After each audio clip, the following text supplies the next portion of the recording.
Hello all, welcome to my channel. ఈరోజు మీకు సిమ్లా మిర్చితో మంచి ఫ్రై కర్రీ చూపిస్తున్నానండి. సిమ్లా మిర్చిని ఒక హాఫ్ కేజీ తీసుకున్నాను.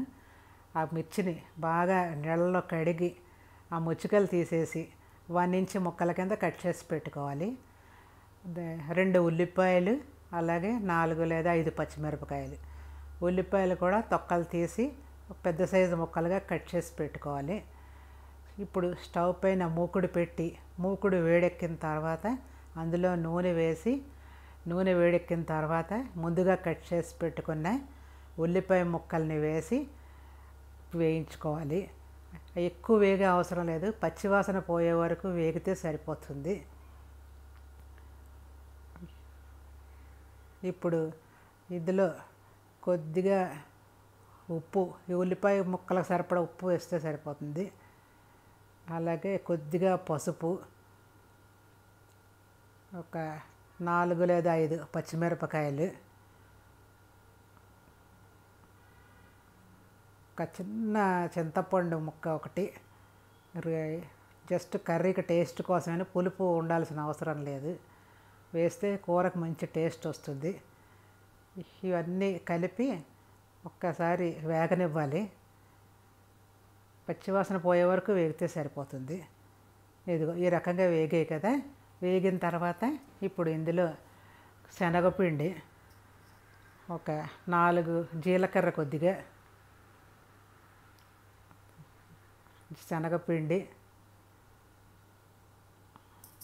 ఒక 4 లేదా 5 స్పూన్స్ శనగపిండి.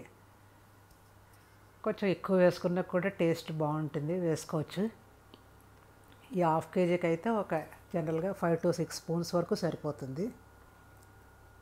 వేసి శనగపిండి కూడా పచ్చివాసన పోయే వరకు వేయించుకోవాలి. ఈ లో ఫ్లేమ్లోనే పెట్టి వేయించుకోవాలి, ఎందుకంటే శనగపిండి తొందరగా మాడిపోతుంది. లో ఫ్లేమ్లో పెట్టి వేయించుకోవాలి. వేయించుకున్న తర్వాత ఇది కాసేపు చల్లారనిచ్చి అప్పుడు మనం మిక్సీలో వేసుకోవాలి. ఈ కొద్దిగా కారం వేసి కలిపి స్టవ్ ఆఫ్ చేసేసుకోవాలి. ఈ చల్లారే లోపల ఇప్పుడు సిమ్లా మిర్చి ఫ్రై చేసుకుందాం.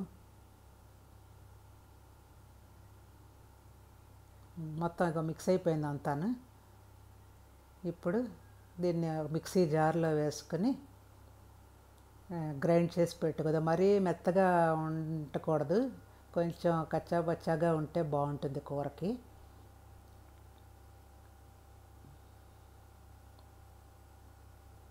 ఇప్పుడు స్టవ్ పైన మూకుడు పెట్టి కట్ చేసి పెట్టుకున్న సిమ్లా మిర్చి వేయించుకోవాలి. నూనె వేసి ఆ నూనెలో ఈ సిమ్లా మిర్చి ముక్కలన్నీ కూడా వేసుకోవాలి.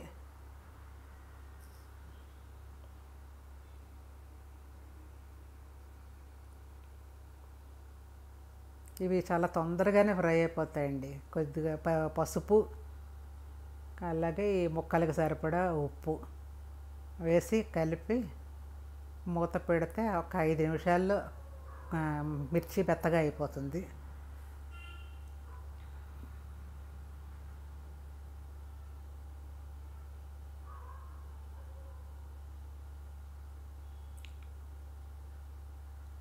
ఒకసారి మూత పెడితే అంతే అయిపోతుంది కూర.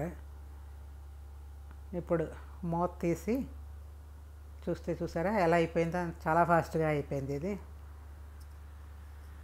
ఇప్పుడు ఇందులో మనం ముందుగా మిక్సీలో గ్రైండ్ చేసుకున్న ఉల్లిపాయ శనగపిండి పేస్ట్ ఉంది కదా, ఆ పేస్ట్ అంతా కూడా ఈ కూర ముక్కల్లో వేసేయాలి.